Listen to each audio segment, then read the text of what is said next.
অমায়িক ব্যবহার যার মুখে আসে, পৃথিবী ঋণী হয় ঠিক তার কাছে।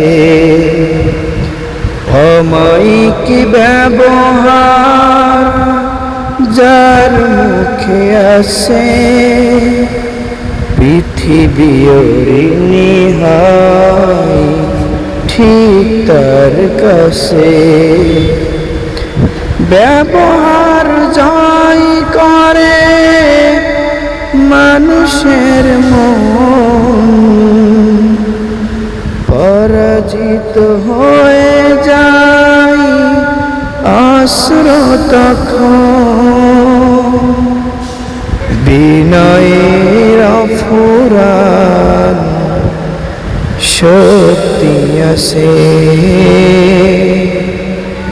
পৃথিবী ঋণী হয় ঠিক তার কাছে।